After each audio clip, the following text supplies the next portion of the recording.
Dans cet épisode, je vous propose de découvrir comment survivre à une place de travail toxique.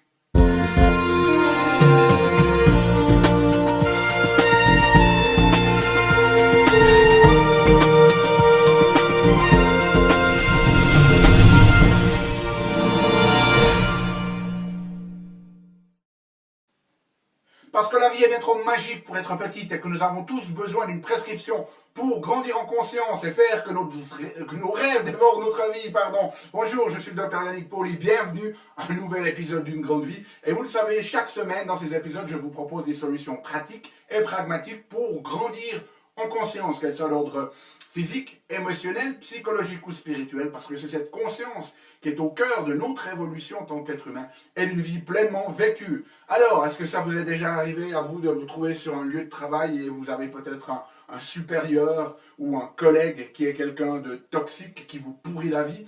Eh bien, si c'est le cas, ce sont des situations qui ne sont pas à prendre à la légère. Il y a passablement d'études à ce niveau-là qui montrent que lorsque vous vous trouvez sur un lieu de travail où il y a une personne toxique, que ce soit votre supérieur ou un collègue, voire même quelqu'un qui est en dessous de vous dans la hiérarchie, eh bien, ça va affecter votre productivité, ça va réduire aussi votre empathie, et puis surtout, ça augmente votre risque de maladies cardiovasculaires, et notamment le risque de faire des infarctus. Donc, c'est à prendre très très au sérieux, et dans cette vidéo, je vais vous proposer 3 stratégies ici pour finalement pouvoir survivre dans ce lieu de travail si vous n'avez pas l'occasion de changer de poste de travail, voire même de travail. Okay? Donc, la première des choses, la première stratégie, c'est que si vous avez quelqu'un de toxique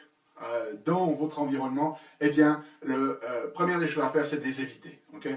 N'essayez pas de jouer les héros, n'essayez pas de jouer les chevaliers, n'essayez pas de jouer les Don Quichotte qui vont se battre contre des moulins.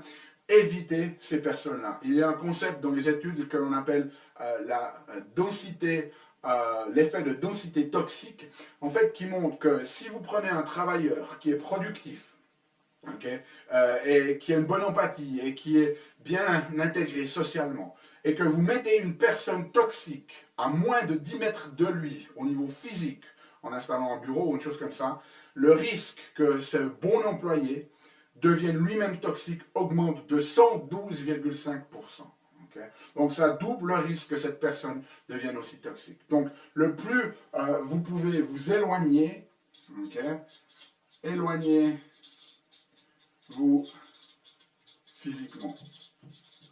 Donc si vous avez cette personne proche de vous, regardez si vous pouvez changer de place de travail, déplacer votre bureau, aller travailler plus souvent dans les chambres, si vous avez des salles de réunion qui ne sont pas utilisées, essayez au mieux de vous éloigner physiquement. Et si vous avez l'occasion, et que cette personne est vraiment toxique, et que c'est un supérieur par exemple, et que vous avez l'occasion de changer de travail, n'hésitez pas à prendre ces options-là. Okay? L'autre chose qui se passe aussi, c'est que en fait, lorsque vous avez une personne toxique, si vous travaillez dans un environnement où il y a plusieurs personnes, vous n'êtes très certainement pas la seule à souffrir en fait de cette personne toxique. Donc la deuxième stratégie ici pour éviter ces personnes-là, c'est de vous allier avec d'autres personnes. Et c'est un petit peu la notion ici que régulièrement, c'est comme si vous êtes en groupe avec les autres et tout d'un coup qu'on lance une grenade, okay, que la grenade va exploser et va tuer tout le groupe, eh bien il y a quelqu'un qui saute sur la grenade, c'est lui qui la prend, c'est lui qui meurt, mais ça sauve les autres. Alors l'idée de vous allier, c'est que vous allez à tour de rôle finalement jouer le rôle de tampon. C'est-à-dire que ce n'est pas toujours la même personne qui va sauter sur la grenade, métaphoriquement parlant, mais vous allez à tour de rôle sauter sur la grenade, comme ça donne du temps aux autres à respirer. Donc vous allez vous entraider les uns les autres, ou vous allez régulièrement, et ça vous pouvez en discuter entre vous-même, c'est-à-dire que si vous avez un supérieur qui vient et qui est tout le temps en train de crier, mettons qu'il vient une fois par semaine, chaque semaine c'est une personne qui est responsable d'aller faire un peu le tampon et d'adresser ou d'avoir une conversation avec cette personne-là et pas tout le temps la même personne. Ça, c'est très très important. Et puis, une autre chose aussi qui peut être très efficace, c'est d'avoir un signal d'alarme. Alors, peut-être que vous avez une personne toxique sur votre lieu de travail, peut-être c'est un supérieur, peut-être c'est un autre collègue, et peut-être que cette personne-là a lui-même un assistant ou une assistante qui est vraiment quelqu'un de bien. Et là, ce que vous pouvez faire, c'est entrer en contact avec cette personne, et finalement, cette personne, elle va un petit peu jouer un rôle d'information ou d'alarme. C'est-à-dire qu'elle va pouvoir vous informer de l'état d'esprit de la personne un jour en particulier. Donc, elle peut, par exemple, si vous devez aborder un sujet qui est un peu sensible, eh bien, au lieu d'aller directement vers votre supérieur qui peut être cette personne toxique, ben, vous allez d'abord vers son assistant et lui dites comment il est aujourd'hui. Aujourd'hui, il est vraiment énervé, il est sur les nerfs, il a fleur de peau. Donc, vous savez que ce n'est pas le moment d'aller aborder le sujet. Par contre, il peut vous dire, aujourd'hui, ouais, il était plutôt dans de bonne humeur. Donc, à ce moment-là, vous pouvez aller aborder ce sujet un petit peu plus sensible. Okay? Donc, les 3 premières stratégies sous cette notion d'évitement, c'est éloignez-vous physiquement le plus possible pour éviter cet effet de densité toxique. Alliez-vous avec les autres personnes et puis aussi voyez si vous avez le moyen d'avoir une personne qui joue le signal d'alarme sur l'état d'esprit de la personne.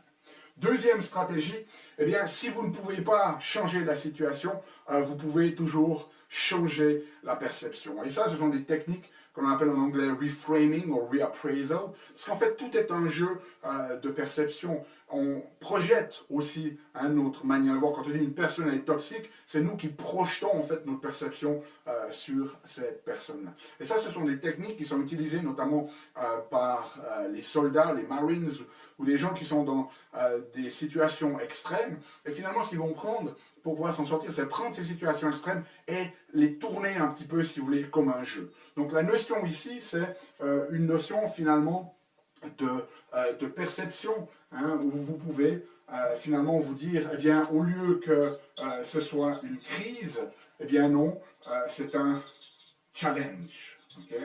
Au lieu de le voir comme une crise, prenez-le comme un challenge. Au lieu de le voir comme une frustration, prenez-le comme un puzzle complexe à solutionner. Okay? Et une des choses que vous pouvez faire aussi là, c'est de développer de l'empathie. C'est-à-dire que vous pouvez finalement projeter une autre perspective sur la personne qui permet un peu de désamorcer la notion de perspective toxique que vous avez d'elle, c'est-à-dire de vous dire, ben voilà, peut-être que cette personne toxique, mon supérieur, ben peut-être que sa femme a un cancer en ce moment, ou que son père est alcoolique.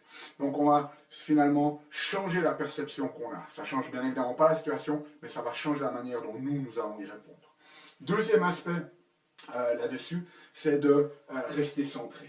Okay? Et ça, c'est un moyen qui est très très important. C'est utilisé notamment par les personnes qui sont dans des situations de conflit avec d'autres. Par exemple, quelqu'un qui doit aller récupérer une dette, un huissier par exemple, ou quelqu'un qui doit négocier lorsqu'il y a une prise d'otage. Eh bien, ces personnes-là, les techniques qu'elles utilisent, c'est des techniques en fait de rester très centré. Et lorsque vous allez entrer avec la personne et qu'un conflit se développe, ne montez pas les tours. Restez très calme. Exagérez même le calme de votre voix. Parlez lentement. Okay? Et plus l'autre personne va escalader, plus en fait il faut que vous restiez calme, parce que si vous vous laissez embarquer dans leur énergie, eh bien c'est sûr que ça va percuter. Mais en restant calme, en gardant une voix posée, assertive, mais posée, calme, en parlant lentement, eh bien ça va potentiellement vous aider à désamorcer la situation. Et puis troisième chose, eh bien, si cette personne est toxique, bien, autant en profiter pour en apprendre sur soi-même. Et c'est la notion du principe de miroir, c'est-à-dire qu'en fait, ce qu'on n'aime pas chez les autres, ce sont en fait des choses que l'on n'aime pas nécessairement chez nous, que l'on n'a pas complètement aimé, que l'on n'a pas complètement intégré. Comme d'ailleurs, à l'opposé, lorsqu'on admire quelqu'un, on a également ses traits, mais c'est souvent sous forme cachée, on n'a pas vraiment intégré que l'on a aussi ses traits. Donc si vous avez des traits de caractère que vous n'aimez pas chez les autres, eh bien, apprenez à travailler sur vous avec ça. Posez-vous la question, où est-ce que moi, je fais la même chose? Sous quelle forme je me comporte de la même manière? Et vous me direz, oh, moi je ne suis vraiment pas comme eux. C'est que vous ne comprenez pas ces lois universelles de l'effet miroir.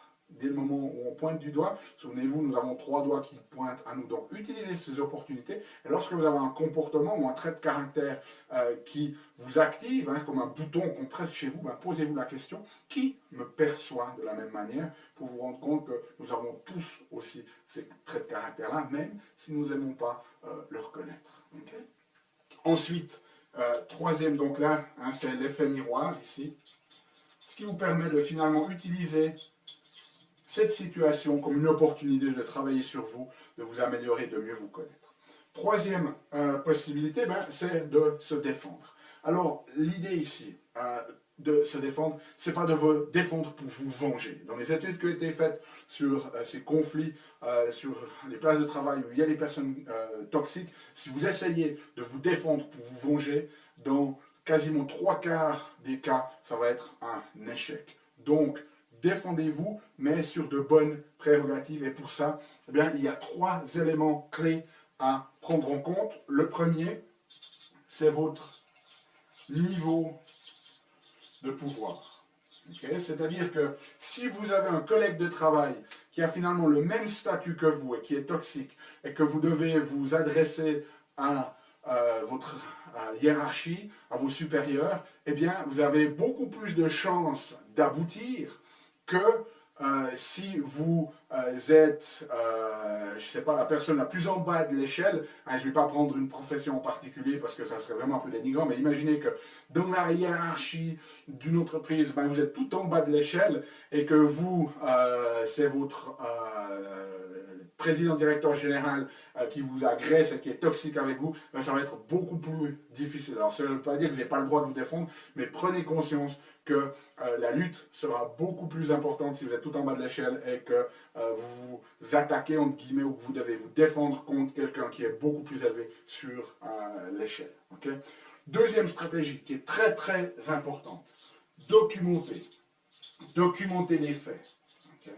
Si vous devez vous adresser à votre hiérarchie, n'allez pas faire du commérage, n'allez pas « Ah, il a dit ça ou elle a dit ça ». Documentez les faits. Si un email, gardez cet email, imprimez-le. Si la personne vous agresse sans raison devant des témoins, demandez immédiatement après aux témoins de vous faire ou de vous signer un document ou de faire quelques mots, un paragraphe qui décrit la situation. Okay? Documentez les choses. Le plus vous arrivez à documenter les choses, le plus ça va être puissant pour vous. Et puis ensuite, troisième élément, c'est la notion de solidarité. Okay? Si la personne toxique dans votre environnement fait d'autres victimes, entre guillemets, que vous, j'aime pas ce mot victime parce que ça veut dire qu'on se laisse faire. Aussi, ce qu'il faut savoir, c'est que personne ne nous atteint quelque part sans notre consentement.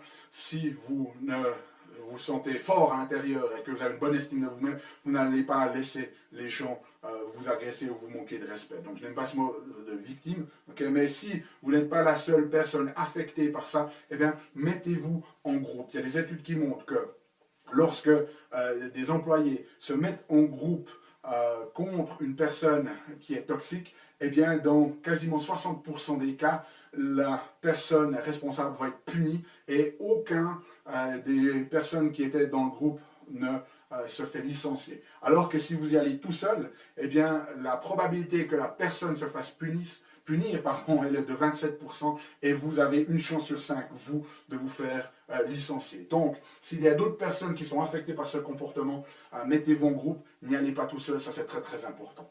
Et puis 2, lorsque vous allez argumenter à votre hiérarchie, il y a 2 choses qui sont très très importantes au niveau de vos arguments. Donc il faut que ces arguments, ils soient justifiés. Et justifier, ça veut dire que ce sont des faits réels et que vous pouvez les prouver parce que vous avez documenté ces choses-là. Ça, c'est très, très important. Et puis, la deuxième notion, eh bien, il faut que la motivation de votre démarche, que ce soit la vôtre ou celle d'un groupe, que ce soit le bien commun. Okay? C'est-à-dire que lorsque vous allez présenter votre cas, ne le présentez pas comme quelque chose qui vient de vous, vous avez juste envie de vous venger de cette mauvaise personne qui vous pourrez la vie tous les jours. Non, c'est simplement d'aller le présenter. Par exemple, voilà, cette personne, elle empêche le groupe d'être autant productif qu'on voudrait, etc. Donc, allez dans une démarche. Vous allez montrer à votre hiérarchie que si vous faites cette démarche, ce n'est pas juste que pour vous, parce que vous avez juste envie de venger votre petit vous, okay, mais vous le faites pour le bien du groupe, parce que ça affecte la dynamique, ça affecte la productivité, ça affecte le lien avec d'autres personnes. Donc voilà, prenez ces situations au sérieux, utilisez les stratégies, laissez-moi savoir comment ça se passe pour vous dans les commentaires, et nous on se retrouve bientôt, en fait la semaine prochaine, pour une nouvelle vidéo. D'ici là, souvenez-vous, émerveillez-vous, aimez la vie et contribuez chaque jour un petit peu plus.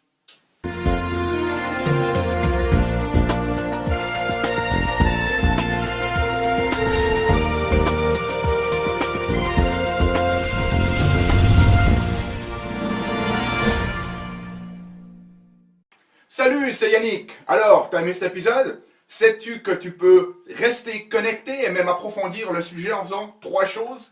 La première, tu peux t'inscrire à mon compte YouTube. De cette manière, tu seras informé des prochains épisodes. La deuxième chose que tu peux faire, c'est approfondir le sujet grâce à ce DVD, les 7 clés d'une grande vie. Il est complètement gratuit. C'est le DVD d'un atelier que j'ai fait de 2 heures environ qui explique les bases de la méthodologie et qui vous donne des exercices pratiques dans la méthodologie Une grande vie. Donc il est gratuit. Tout ce que tu as à faire, c'est cliquer sur le lien. Et troisième chose, eh bien, je t'invite à me rejoindre sur mon blog où tu trouveras la transcription de cet épisode et aussi où tu peux t'inscrire, laisser ton email afin que je puisse t'envoyer les prochains épisodes. Donc moi, je t'invite vraiment à recevoir ce DVD puisqu'il est gratuit. À bientôt.